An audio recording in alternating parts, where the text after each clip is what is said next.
Okay, I'll start again. Welcome everybody to a joint presentation in honor of Israel's 75th birthday between the Jewish Council of North Central Florida and our lovely friends here at Congregation B'nai Israel. We are really pleased to bring our speaker today, and it's all thanks to a friend of our community, Rabbi Roslyn Glazer. And we had this great opportunity to invite Debbie Zimelman to Gainesville. She's on a Florida tour, and I think we're her last stop on the tour. Yes? Okay. She's been traveling around Florida speaking about the book that you're going to be hearing about and seeing about. And the book is called Women on the Front Lines Inside the Combat Units of the Israeli Army. Though she was born and raised in the United States, she has called Israel home for close to 30 years. As a result, she has developed an appreciation for Middle Eastern as well as American culture. Debbie loves photographing people at any stage of life and loves to go to new places, meeting new people, and bring different. Sorry, there's something stuck to me, and also bringing thrust into new worlds. Through this, she's had the privilege of translating what she sees through her camera.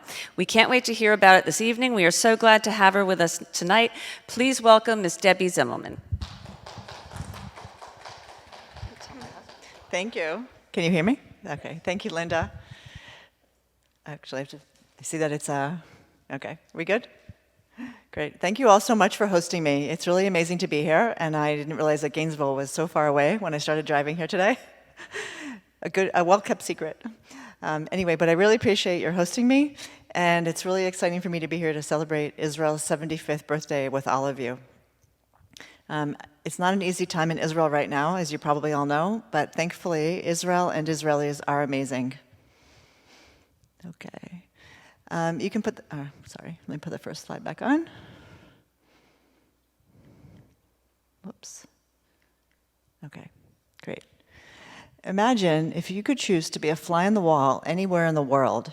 How many of you know where that place would be? My name is Debbie Zimelman. I've been a professional photographer for over 25 years.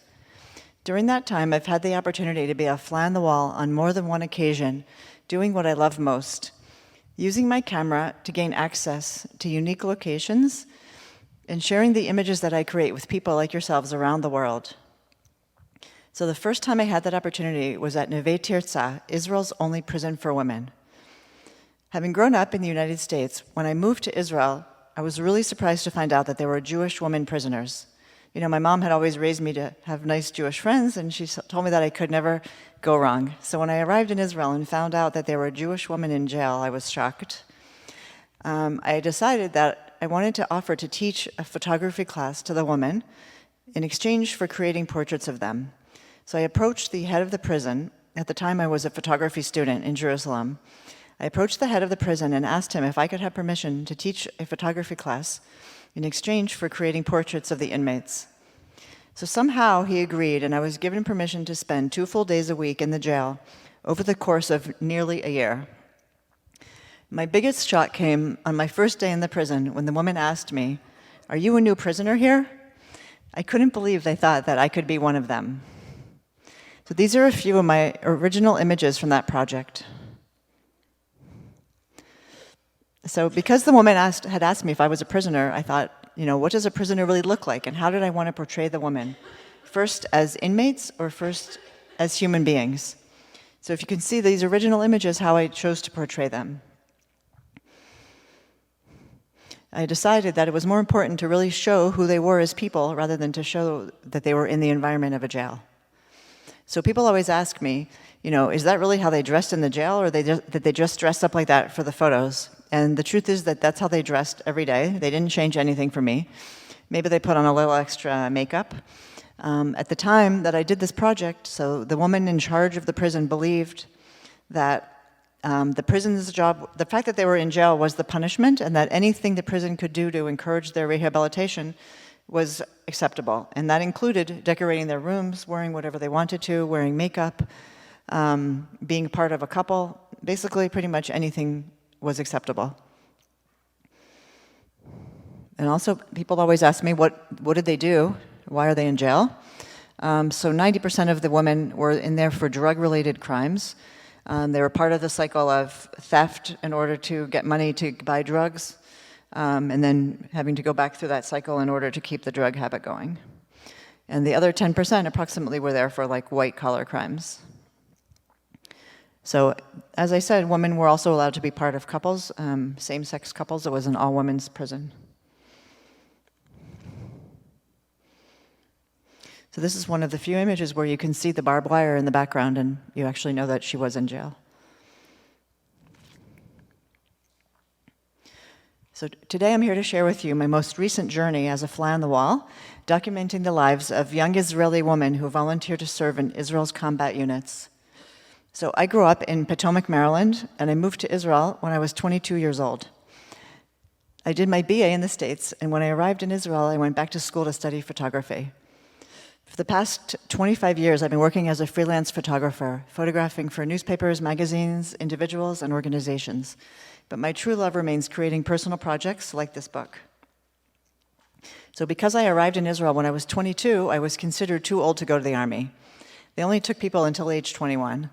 And now that I've been living in Israel for over 30 years, I still feel this is one experience I've missed out on in becoming a real Israeli. So when my friends' daughters began volunteering for combat units, I thought this was my opportunity to photograph my friends' daughters and be the fly on the wall and document them having their army experiences. So as you all know, all 18-year-olds have to serve in the army. Men for 32 months and women for 28 months. And men, if they're physically capable, are required to serve in combat. Women are only allowed to volunteer. So these are my neighbors who had 4 sons in the army at the same time. When their sister got engaged, they asked her to please get married on a Wednesday so that they could have the longest vacation possible from the army. So they agreed, and I caught them here as they arrived home on Wednesday afternoon in time for her wedding. So as I said, I wasn't accepted to go to the army because I was considered too old at the age of 22. And when my friends' daughters began volunteering for combat, it was the first time that I knew this was even possible. Until then, I had no idea that women could serve in combat units. So I thought, this is my chance to be the fly on the wall and photograph my friends' daughters in their units. So I approached the Army spokesman and told him that I wanted to create a book about women in combat. So thankfully, like most things in Israel, they agreed to meet with me, and they didn't say no. But he did say that he would only allow me to photograph one unit if I had a magazine that was willing to print the photos. So I went home that first day and I phoned Hadassah magazine, whom I'd been working with at the time, and asked them if they were interested in a story about female combat soldiers. So of course they immediately agreed. Literally the next morning I phoned back the Army and told them I had a magazine interested in the story. And I think they were a bit surprised. I don't think they ever expected to hear from me again, but they kept up their end of the bargain and sent me off to photograph one unit, the Magal Combat Support Unit, who I photographed on several different occasions over the next few months. So here we are, my first day out in the field, photographing the Magal Combat Support Unit at this base, which is called Nitzanim. It's halfway between Ashdod and Ashkelon. And remember, all these young women volunteered to do this. They could have had a cushy office job, but they wanted to be out in the field and sleep in the sand and eat dirt. So the first time that I met them was on this base. So I was really excited because I got to spend the day with them out in the field and see what their life was like. So the first thing that I saw that day, they showed me how they roll up their sleeping bag in the morning when they wake up. You know, it's the Army, it has to be rolled up a very specific way. Then they learned about, they had shooting practice and learned about the gun. And you can see in the background where they slept in those little tents. They learned how to camouflage each other.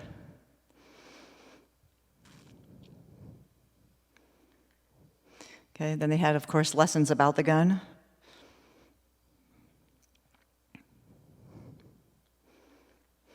And they had proper target practice.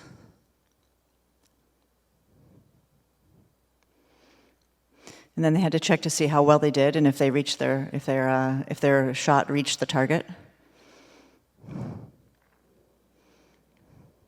Okay, then they had a break for a lunch in the sand, and they had a picnic lunch in the sand. This is a box of food that was divided up between 4 young women. And then it says on the box that it's food for 4 women for 24 hours. So each 4 women was given a box of food like this, and they had to decide how to ration it out over 24 hours, and who would eat what. So you can see them here having their picnic lunch in the sand, in the little bit of shade that they found.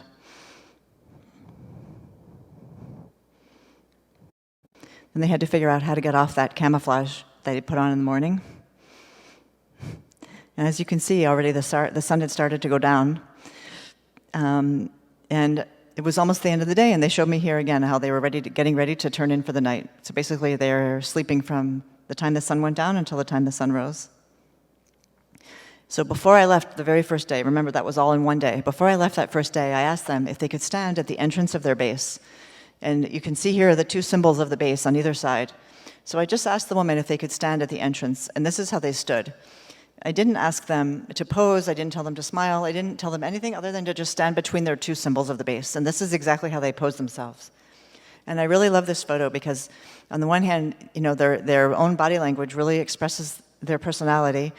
And their own body language is a much more stronger message than any pose that I could have created of them. And I love this photo because it really shows both their feminine side as well as their pride and strength as soldiers. This is one of the things that I really love about photography, that their subject's own body language can really come out and their own personality can shine through.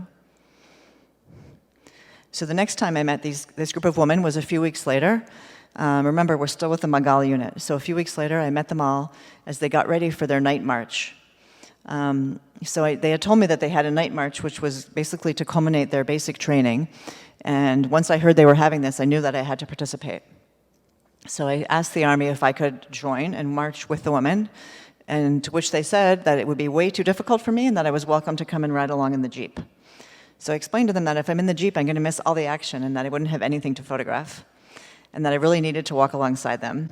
So after a lot of negotiation, they finally agreed. This was a 12-kilometer march beginning at 3 o'clock in the morning. So finally they agreed, but they said if I was too tired, they wouldn't come pick me up and that I would be stuck in the middle of nowhere by myself and that would be my problem. So I told them that I'm willing to take the risk, I think that I can handle it, and I wanted to walk alongside them. So anyway, so finally they agreed, and here I met the women at 3 in the morning as they got off the bus. So one of the secrets of getting good photographs is spending as much time as possible with your subject. And because I met them at 3 in the morning and I had to walk with them until around 6 o'clock before there was enough light to actually even take out my camera, I'd spent a lot of time with them during those 3 hours where I think that they forgot that I was not one of them, and I became pretty well blended into the group. So by the time I started shooting 3 hours later, they felt pretty comfortable around me, and I could pretty much photograph what I wanted to.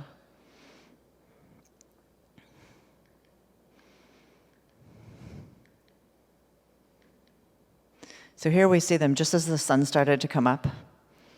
And one of the things I really love about women in the Army is that they're not afraid to ask each other for help, as you see them here holding hands and helping each other along. So in male units, it's completely different. But they're not, for many of these women, it was challenging. They did need help from each other. For some of the women fell, some of them cried. In many ways, it was harder for them than it was for me because they had a lot more weight on them and a lot more equipment. And I just had my camera.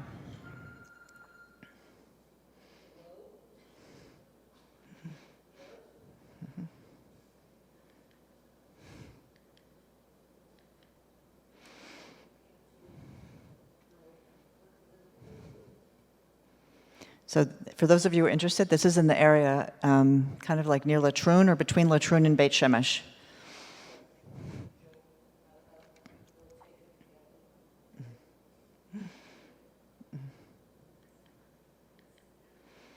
This is the kind of terrain they were walking on. It wasn't so challenging. I mean, it was pretty flat, like Jeep trails. But remember, they're walking 12 kilometers with all of their equipment on them.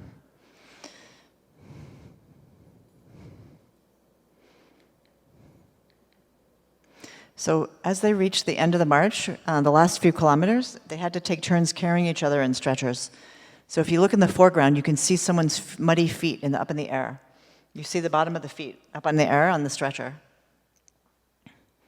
So they had to take turns carrying each other for the last few kilometers, and every 2 minutes or so, they would switch sides so that no one's shoulder got too tired.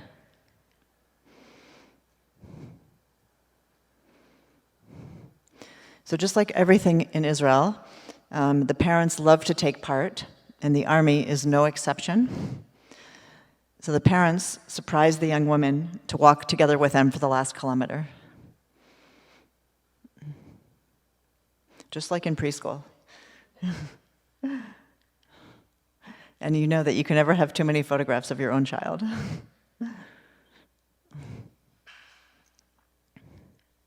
So a few weeks later, they had their graduation ceremony, and they all had completed basic training, and each woman went off to her individual service or was assigned to a different unit. So this was the graduation.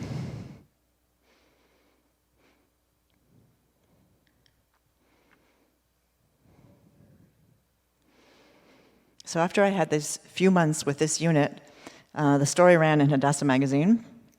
This is how it ran. And my favorite photo, they gave a great double spread. So after the story ran, as far as I was concerned, I was just getting going. I really wanted to continue and turn this into a book. So I went back to the Army spokesman with the magazine and showed him the magazine, and I said, look, I have to continue this project. So he looked at the magazine, looked at me, looked back at the magazine, looked back at me, and he said, okay. I couldn't believe that he agreed. This meant that I would become the first person ever to be given permission to photograph and create a book about women in combat.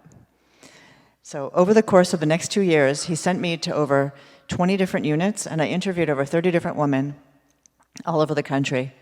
An Army spokesman accompanied me everywhere, controlling whom and in which direction I could shoot. In many ways, they put on me more restrictions than the prison had. So for me, this was the next best thing to being in the Army myself. I got to go home every night.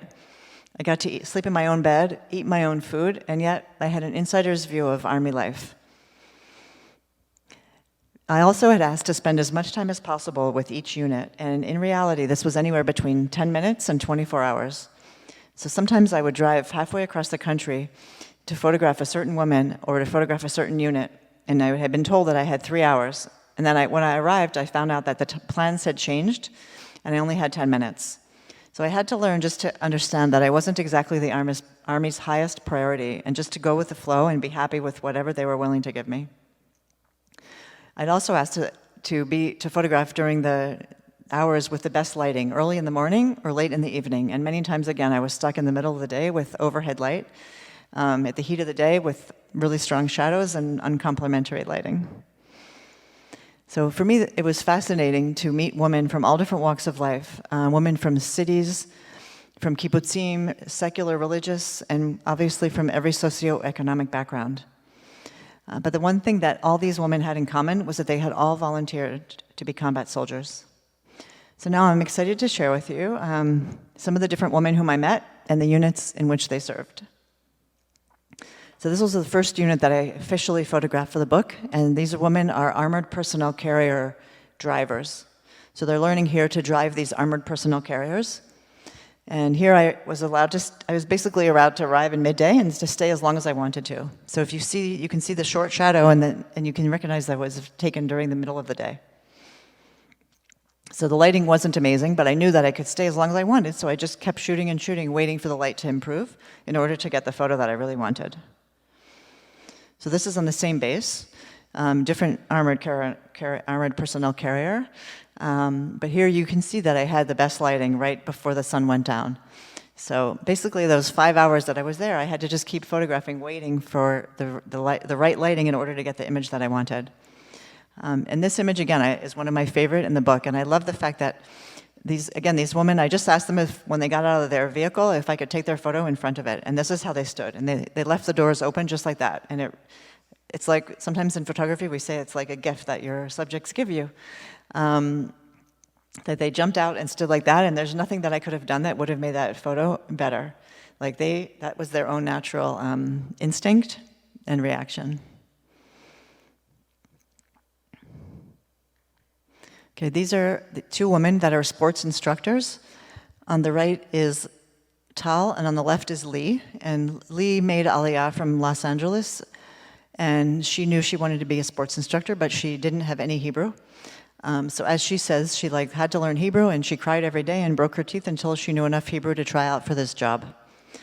And the sports instructor's job is to train all soldiers to get through the obstacle course in the proper amount of time in order to complete basic training. So all male and female soldiers have to get through the obstacle course in, I believe, either 12 or 15 minutes in order to complete their basic training. So these are a few of the obstacles along the course that they train soldiers to get through. So here again, you see women not afraid to ask for help, but ultimately, in order to finish basic training, they need to be able to do this by themselves.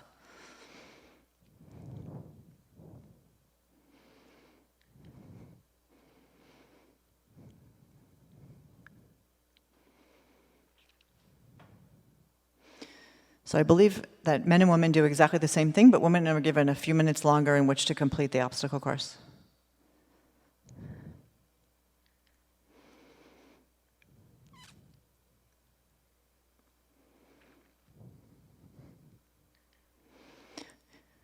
Okay, so here actually, this is one station on the course where the women are given a little boost, and on the opposite side, there's a little bench to give them a small boost up and over the wall.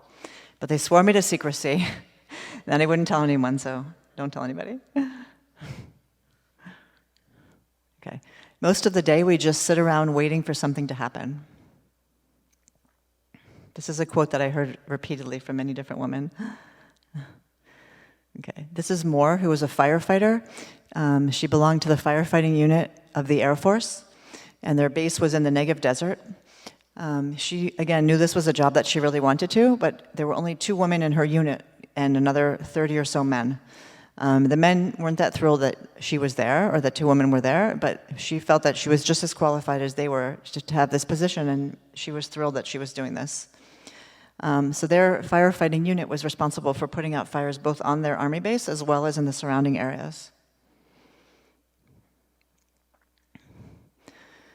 Okay, this is Shear, and this is a unit called Oketz, which is a dog training unit. Shear knew that she wanted to be a combat soldier, but she wasn't sure which unit. And when she got to the Army, she heard about this unit and decided to try out. And it's among the more prestigious units of the Army. So once she was in the unit, they paired her with this dog, Aaron, who's a Belgian Shepherd. And they develop a very, very close relationship. And together, they're responsible for guarding the perimeter of the Army base.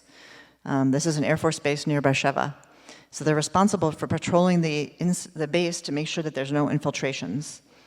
And they develop such a close relationship that after the Army, she has to take the dog home with her. Like, they're basically paired for life. The dog doesn't get retrained when she's released to work with someone else. So basically, when she accepted the job, she knew that that would be her dog for the rest of her life, both in the Army and afterwards. And as Shear said, each job has its own challenges. And her biggest challenge in her job was the fact that many of the women on the base were afraid of the dog and refused to sleep in the room with her and the dog at night. So she often found herself having to room with male soldiers along with the dog.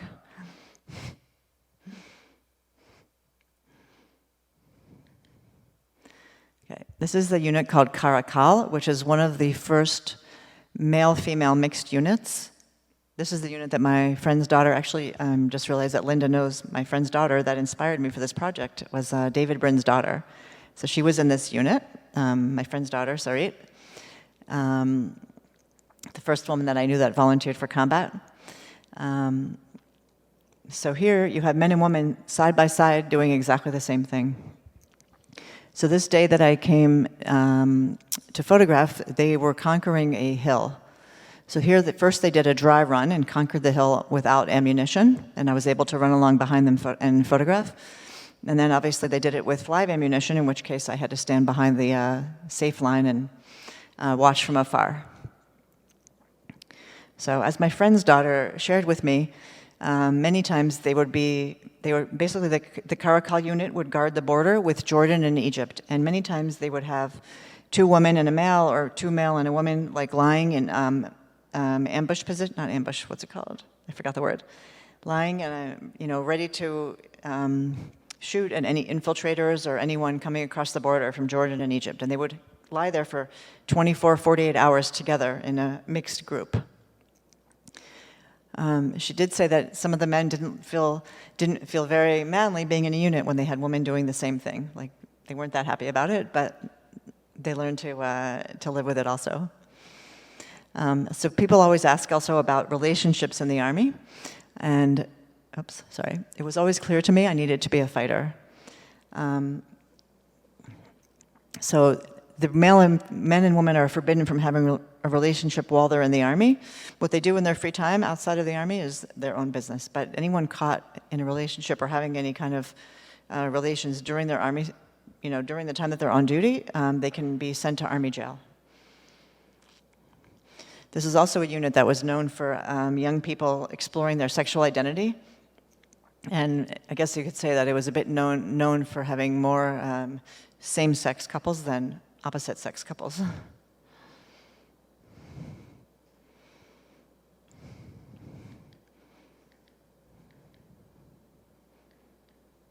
Okay, this is Janine, who was also in the same unit, Caracal. And Janine was a lone soldier from Brazil, and she made Aliyah to Israel because she wanted to join this particular unit.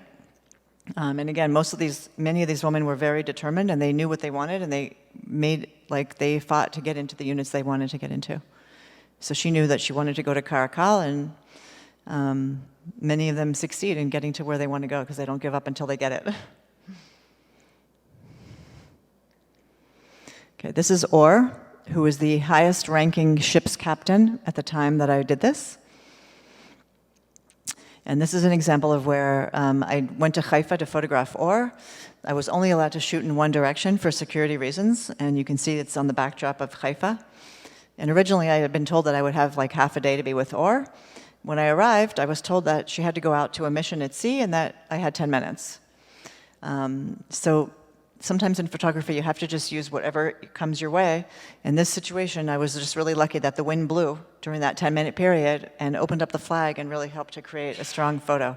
Because this was basically the only pose I was able to get with her during that 10-minute period. But the fact that the wind blew the flag open really helped to create a powerful image. So Orr shared with me that many times as the ship's captain, she felt like the parents of the soldiers. She always loved the water and loved swimming and knew that one day she wanted to be in the Navy. And one of the highlights of her career as a ship's captain was intercepting a ship of missiles that was sent from Iran to the Gaza Strip that she and her team managed to catch before it reached Gaza.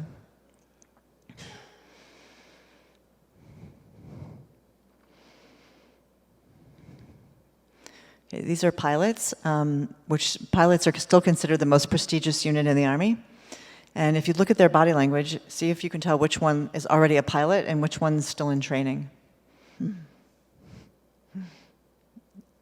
Okay. If you guess the one on the left, you're right. She was already a pilot at the time this was taken, and the one on the right was still in training. So pilots they commit to 9 years once they're enlisted, and it's a tremendous commitment, and then they still, after their 9 years, they still continue to fly on a weekly basis to keep up their level of skill. Okay, this was my favorite unit called Field Intelligence, and this unit is down near Eilat. So because I came from so far away, I drove 3.5 hours to get there from my home in Modi'in. Because I came from so far away, they let me stay there as long as I wanted to. So I arrived there together with the woman from the spokesman's office in the late afternoon, and I was really excited that I got to spend the whole night there, and she wasn't quite as excited as I was. So we were assigned a room for the night. They just threw the two of us into a room with other soldiers, and for me, this was one of the scarier experiences in creating this book, was that I had to sleep on the top bunk that night. And the beds are extremely narrow, very high up. There's no railing, no ladder, nothing. And I was sure I was going to fall off in the middle of the night, and I wouldn't, it wasn't going to be nice. But anyway, somehow I didn't fall, and it was okay. But it was quite scary. On the other hand, for me to be thrown into the room with these young women was amazing. As I said, I love being the fly on the wall, and just being part of in their room and hearing their conversations was fascinating. So in this room, we were like 8 people, and I had there a girl crying because she didn't want to be in the Army and she wanted to go home. And another young woman there crying because she had volunteered for combat and she was injured with stress fractures and she couldn't continue as a combat soldier. So you really had like again, every socioeconomic level and every element of society thrown together in this little spot. And just to hear their conversations and how they were giving each other advice and trying to help each other, for me, was fascinating. So this unit, as I said, field intelligence, I really loved. Whoops. So here the young women are getting ready to go out on their night mission.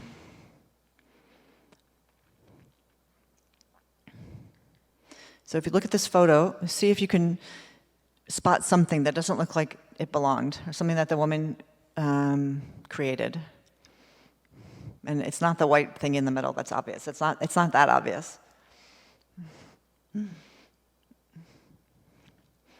Okay, so if you look in the foreground on the left side, see the front left side, see if you look at something that looks kind of like a rock, that maybe wasn't a rock made out of stone. Do you guys see that? Okay, so the woman that you saw in the previous picture, they would go out in the middle of the night and build this rock. And this was an exercise that took place just outside the base, which is why I was able to go with them and photograph it, but in preparation for the real thing, which was going to happen the following week. And they create these types of rocks, which are used for surveillance all along the border of Jordan and Egypt.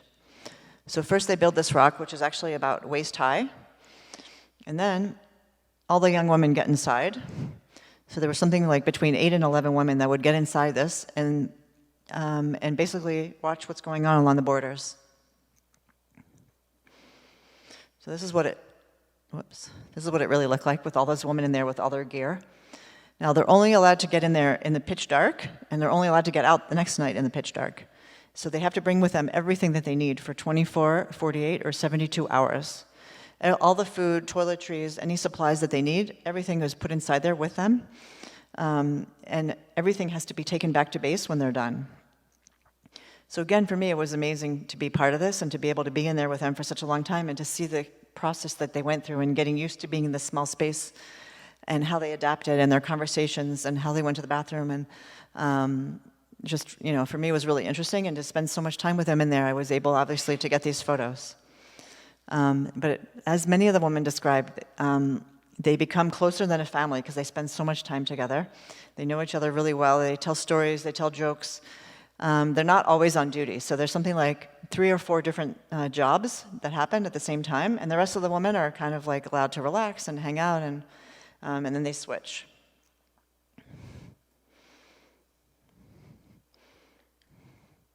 Okay, this is a unit called Search and Rescue.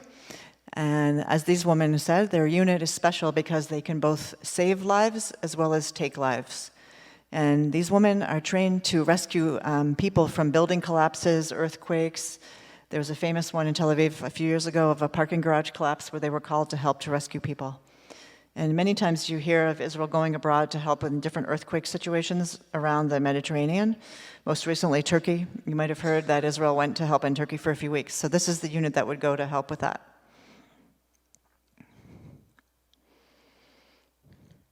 Okay, so I didn't take this photo, but I only met this woman, Noah, on the right after I completed the book, but because her story was so special, I felt still important to share with you. So Noah, on the right-hand side, served as a combat medic, and she was stationed on the border with Syria, where her job was to receive injured Syrians and to decide who was injured the most seriously and who should be allowed to enter Israel for treatment. And as Noah said in her own words, who decided that an 18-year-old should have that responsibility? But she said that she felt she was well-trained and she could handle it, and that's how she spent most of her service. And she also she always knew that she wanted to be a doctor, and that was great training for her and helped her get into medical school, and she's now a third-year medical student at the Beersheba University, Ben Gurion University in the Negev. Okay, so this is what we looked like. This is what I looked like going out on a photo shoot. The 2 women on the left are from the Air Force spokesman's office and the Army spokesman's office. And if you remember, the woman on the right was the one that I was photographing. So in order to create a relationship with a woman, in order to get a powerful image, as you can imagine, it's hard with such a big audience. They were standing over me constantly, and it was really hard to have a conversation and to help the subject feel comfortable. So at some point, I realized that I could have them hold my equipment and lug around my camera bag, which kept them just far enough away that they could see what I was doing and know that I wasn't breaking any rules, but that they didn't interfere in my conversation with whoever I was shooting. Sometimes it was also helpful that they were holding my light and I didn't have to worry about it blowing over. So when I began this project, I wondered, why would any young woman volunteer for combat? By the time I completed the book, I really had the answer. The young women whom I met were extremely highly motivated, proud, and truly inspiring. Remember that they all volunteered to be in combat units. They felt that they didn't want to spend their army service sitting behind a desk, but they wanted to be out in the field, and they wanted to give as much as possible to Israel. And as much as they gave, they still felt that they received more in return. As many of the women said, the army was definitely the most difficult thing they'd ever done in their lives, yet also the most satisfying. And they felt that after serving in combat, they would be capable of doing anything they chose to. So I couldn't help but wonder about myself when I was 18, and if I had drafted, if I would have been able to do what they were doing. I'm still not sure. But I could definitely see the advantage of being pushed out of your comfort zone at such a young age, and I have no doubt that the skills that they gained will benefit them for the rest of their lives. And I couldn't help but wonder what my own life would have looked like had I gone to the Army when I was 18 and how that might have affected my life. Just as I thought that they were totally amazing for what they were doing, they thought I was amazing for what I was doing, but I still don't think there's any comparison.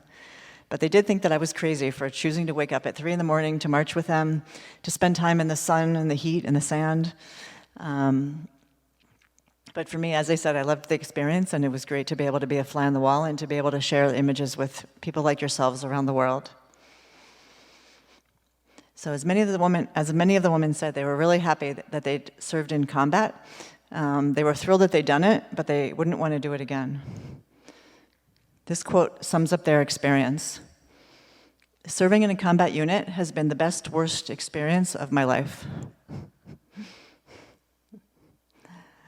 Okay, so at this point, since I've been doing this on Zoom for the past 2 years, I usually invite a combat soldier to speak about her own experience. And since I couldn't find anyone to come with me to Gainesville, I just made a short video interview with one of the soldiers that we'll play in a moment. So before we play the video, I'm just going to tell you, actually there are a few shots here. If you can put the pictures back on for a sec. Okay, I'll just back up. Okay. So the one here, one second, so you can see her face. So this is Maya. I'm just going to read you her introduction, and then we'll have the video. So this is Maya here, who was in the drone unit. She's on the left as the commander. Maya Borden, aged 25, grew up in Toronto, Canada. After graduating from high school in 2015, she made Aliyah. 2 years later, she drafted into the IDF and volunteered as a combat soldier in an artillery unit. She became an officer in 2019 and eventually was appointed second in command at the Rochev Shemaim training school for drones. This is what you see here. She's in the drone unit. Maya recently completed her IDF stint after 5 years of what she calls a very meaningful service. So I'm thrilled that Maya could join us today through the video and share some of her own personal experience as a combat soldier. Let me just show you the other photo. So here you see Maya on the far right. There were 4 women out of a unit of 25, as she'll tell you. Whoops. So after the video, I'm happy to answer any questions, and I also have a few books if anyone's interested. Thank you for having me. It's really amazing to have you here. So to start off with, can you please share with us what made you decide to move to Israel and become a combat soldier? Yeah, absolutely. I could say I remember the exact time when it happened. I was 12 years old. I came to Israel with my friend and her family. We rented an apartment in Jerusalem, really close to where I live now, actually. I remember we rented an apartment, we went to the grocery store, doing touristy things, but also really lived here. And I remember looking back now, it must have been Thursday afternoon when everyone was being released for the weekend. I remember feeling a sense of feeling at home and that this is the place I want to be. And then I remember the thought that came after that was, if I'm allowed to just come here and be on vacation and everyone else who lives here has to draft to the army, there's no real difference between us. I just was born in one place, they were born in another place. And if I want to make Israel my home, I have to do my part as well, and draft to the army and do my part as well. Wow, amazing. So it's one big thing to move to Israel and join the army, but why combat? Why not just be a regular soldier? Growing up, I come from an Orthodox home. I didn't really know so many people who were in the army, especially females. And the few I knew were instructors. So I said, okay, I'll be an instructor. I was always an active person. I always liked doing things with my hand, being outdoors. So I said, okay, I'll be an instructor because that's really what I knew. And then when I got to Israel, I realized that I don't want to do something just because everyone else is doing it. I want to do something that I want to do. I want to be my feet on the ground. I want to be the one not teaching, but the one doing. And I decided that that's really what I want to do. Wow. Which unit was that? I was in the drone unit. So we were flying tactical drones over all enemy territory, doing all different kinds of gathering intelligence before different missions, during missions, doing all different kinds of work on the borders. Okay, so in this photo, we see very few women and many men. Can you tell us how many women were in the unit with you and what it was like serving with so many different men? Yeah, so in my training draft, we were about 25 men and 25 altogether. We were 4 females and the rest were males. At the beginning, it was definitely challenging, definitely a need to prove ourselves and to show that we're strong enough and that we can also do what they're doing. Then after a little while, you all become one family and you forget that that she's a girl, so she's more weak, and he's a man, so he's stronger. Really, you do everything together and get through the challenging parts together. Wow. And how did the men relate to you in the beginning? Like, do they think that you shouldn't be there, or did they? I think it was definitely mixed reactions. There definitely were people who don't believe that females should be in combat. Definitely some people who were very supportive, but at the end of the day we were there and we weren't going anywhere. So they're the ones who had to learn. Wow. Amazing. Okay, great. So I understand from there you moved on to officer school. Can you tell us how you made the decision to become an officer? Yeah. And how did that work? So in the unit I was in, once you're a regular soldier, there's no regular commanders over every group. There's only officers. So really to move forward in the unit, you have to become an officer. And for me, once I was a soldier, I realized I wanted more. I wanted the responsibilities. I wanted to make the decisions. I didn't want to just do what I was being told. So I decided to go to officer's course. And it was definitely the right decision for me. Really? Wow. It sounds so difficult, though. Was it really challenging for you? It was definitely challenging. Of course, the actual course is super challenging, but also being an officer in of itself is super challenging. It's very much a position where they see a rank and you're expected to know whether it's something you know and you've done before, whether it's something brand new. You're expected to know. You're also the leader of the group. You have to be able to make decisions on your feet. Sometimes you can consult with people. Sometimes it's real life decisions you have to make. And learning to have the confidence to be able to lead people and to be sure of yourself and that you know what you're doing, and also to learn the works and to learn the job wherever you may be. Wow. And do you think all those things that you just described are those things that they taught you, or do you think that's things you have to come with yourself? I think it's things. You have to come with a bit of it, but also you definitely learn on the job. I think that's also a major thing, learning on the job, and not giving up when you feel like you've hit the dead end, but to find the path that continues after the dead end, and when things are hard, to pick yourself up and to keep going, because again you're in charge of X amount of people and they need your guidance, and you need to be there for them as well. Do you have an example of that you can share? When you were in that situation? A small example that I always think of, I was in charge of a training exercise where there were about 100 soldiers in the field. It was summer and the night walk got a bit delayed. People were walking a bit slower than they were supposed to. In the morning, the sun started rising. It started getting very, very, very hot. Soldiers started fainting. We had to deal with all of that. So we brought the ambulance. The ambulance came to take away all the soldiers who needed help. We started driving, and there was a puncture in the tire. And Right, that's where we see the photo of you. Yeah. That's a great photo of you. And everyone was looking at me because I was the one in charge to help the situation. I think I changed a tire once in my life before, but you pull yourself together and you and you do what you need to do. You figure out how to change a tire, and we dealt with the situation as we needed. Right. This was a training exercise at close to the end of officers' course. As you can see, I'm the only female here in a group of males, which was usual in the officers' course. So this exercise, we're on a jeep. We were all in our gear, and our officer was in the front. We all had maps, and he would drive, and he would stop, and we have to say exactly where we were on the map to the point of which bush we're standing next to, which rock we're standing next to. And then as the day went on, obviously, of course, it got harder, more challenging, until we got to the night. We're in the middle of the desert, pitch black, no lights. I think also it was a new moon, so no moonlight either.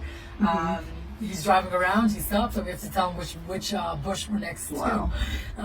And whether we all succeeded or not is a different story. Wow. And those bushes really appear on the map? I mean, how do you possibly know? Yeah. Wow.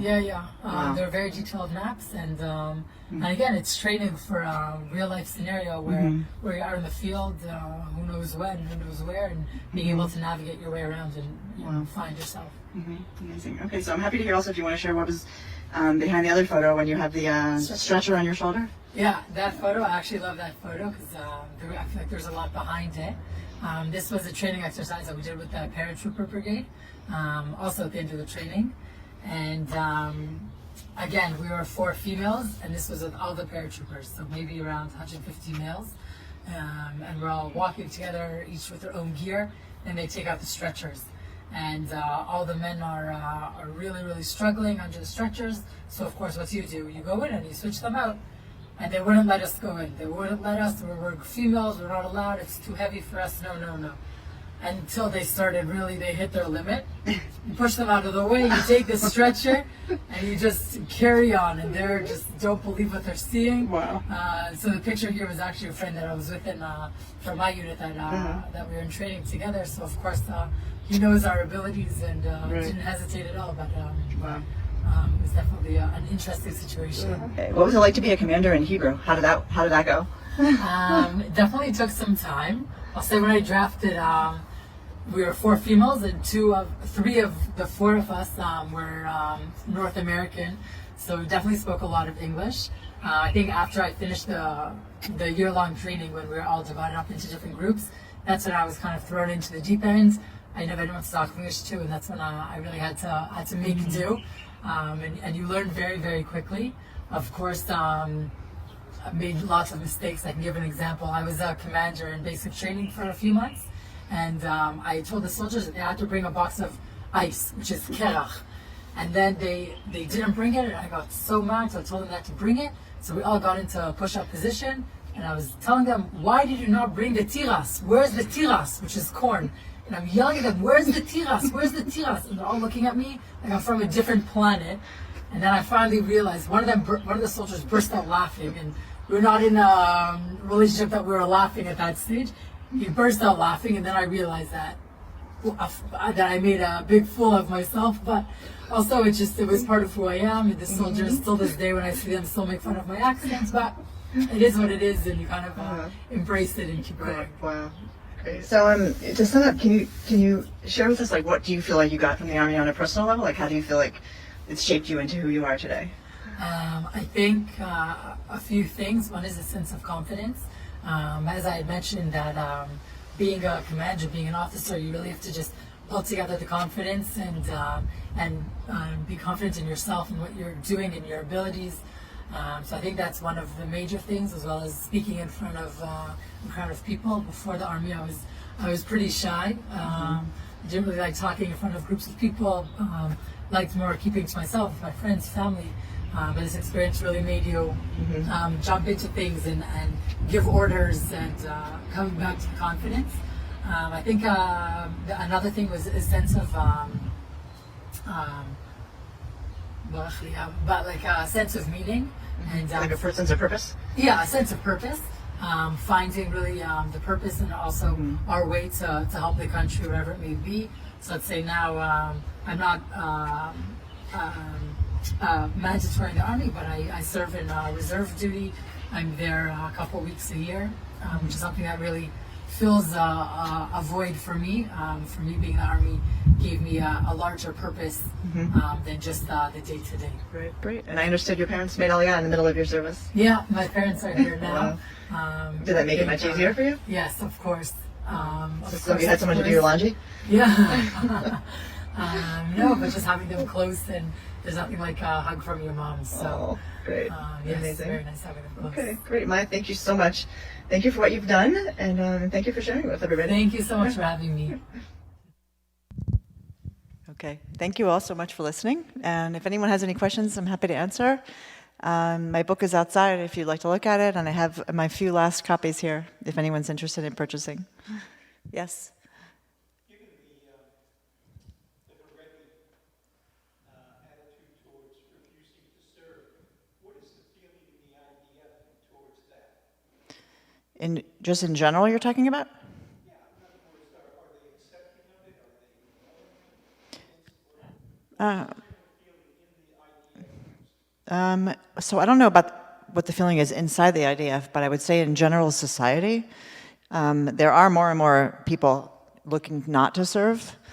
And I would say there is not such a stigma as there used to be for people that aren't serving.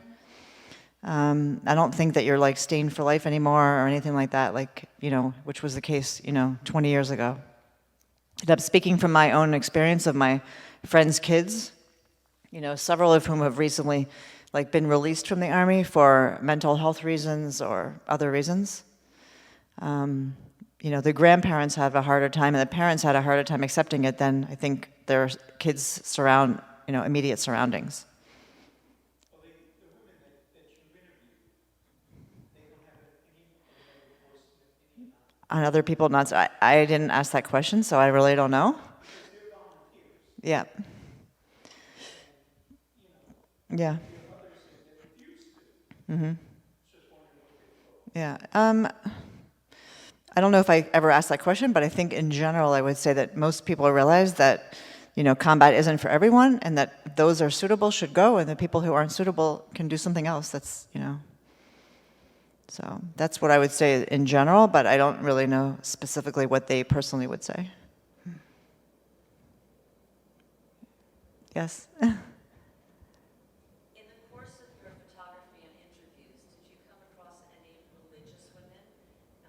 Because I know our mutual friend Debbie Zimelman, her daughter Natal, when she volunteered, she made Aliyah again when she was 22. She didn't have to serve. She's modern Orthodox, and it created a conundrum, according to what I heard from her mother and from her, because except when she was in basic or training other people, she wanted to wear a skirt. And they had to find a skirt for her. Really? And then she wore pants when she was out in the field. Did you get to Uh-huh. meet any modern Orthodox? Yeah, a lot. I mean, there's actually the unit where you saw all the women inside the rock together. That's kind of like a unit that's known for women who are observant. A lot of them are drawn to that unit for some reason. I met many women that are observant that were in combat, but I don't think that the skirt issue came up because most of them, I think, do wear pants. It's hard to be sitting in dirt all day long in a skirt. Were there any other issues as far as their service that they had to overcome, or were there different compensations? So actually, I did interview one woman at length who was quite religious, and her photo didn't make it in the book, but she did say that she had to compromise and do things on Shabbat that she wouldn't have chosen to do. But it was interesting. I just remember the one thing that she told me, which I thought was really nice, is that she said that she had Shabbat earrings, and she only wore them on Shabbat, and that's the way that she created the Shabbat feeling for herself. She had to do whatever the Army told her, but she always knew that on Shabbat she wore those earrings, and that was kind of like her connection. Yes?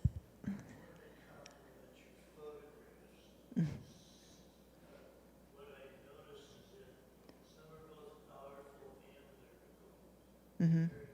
Well, thank you. Thank you. Okay, yes?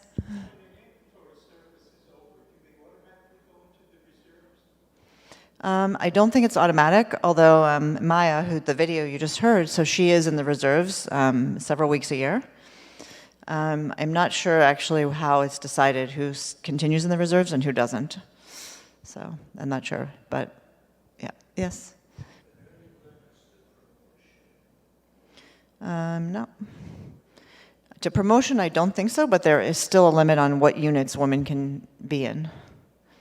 Like women are always pushing the envelope and trying to get into more and more different units. Yes. So I actually started a project during Corona. Actually, I have here one. If you go back to the pictures, I'll show you. I started working on a project documenting food trucks all over Israel. During Corona, food trucks kind of exploded. There's one last shot, if he's able to get it back on. But basically, during Corona, you know, all the restaurants closed down and food trucks just started sprouting up all over the place.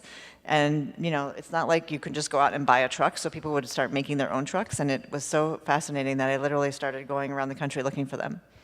Oh, here it is. Okay. So this was actually the end of last year. I was in an exhibition, and this was my food truck project. But since then, I've continued it, actually. So it's like very Israeli, like everything's totally different. There's no, you know, regulations. You can do whatever you want, put your food truck wherever you want. You know, nobody argues, complains. So what are the units that the women aren't allowed in? Aren't? Well, I guess there's a lot of units women are still not allowed in, but like, for example, the latest unit that women have been trying to get into, for example, is the tank unit. You might have heard that there was like a pilot to see if women could be integrated into the tank unit and if they should serve together with men in tanks. And actually the Army, so they did a whole pilot and they decided that women were capable of serving in tanks, but they still didn't feel comfortable having them together in tanks. So I don't know if you know anything about tanks, but it's 4 people that, you know, you could end up spending 2 days or a week in the tank together. So they decided that it was better to have separate men and women, like women in their own tanks and men in their own tanks. So women are actually serving in tanks on just protecting the borders with Jordan and Egypt. But the jury's still out whether they're going to decide to let them be together. What about sniper units and sometimes paratroopers? I don't think they're as far as I know, I don't think they're in either of those. But for example, there's a unit called 669. You know, they rescue people, usually people who are lost in the desert and can't find their way out. They rescue them. So I think that they decided that women could be in that unit, but I'm not exactly sure where it stands. But usually there's some woman that decides, like a woman decided, I want to be in tanks, and she starts, you know, fighting to get into the tank unit, and that kind of pushes the process. Thank you. No. Yes.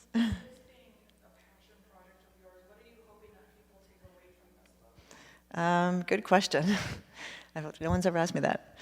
I would hope that I would inspire more young women to volunteer for combat rather than, you know, taking an office job.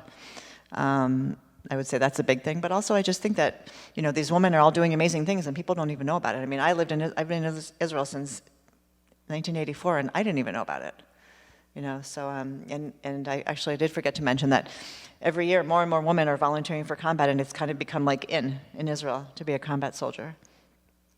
So I'm happy to just like expose it to other people in hopes that, you know, other young women will feel inspired. How long does it take them people that have made Aliyah or lone soldiers to learn Hebrew to be able to be in the army? How proficient do you have to, is there a test? Or?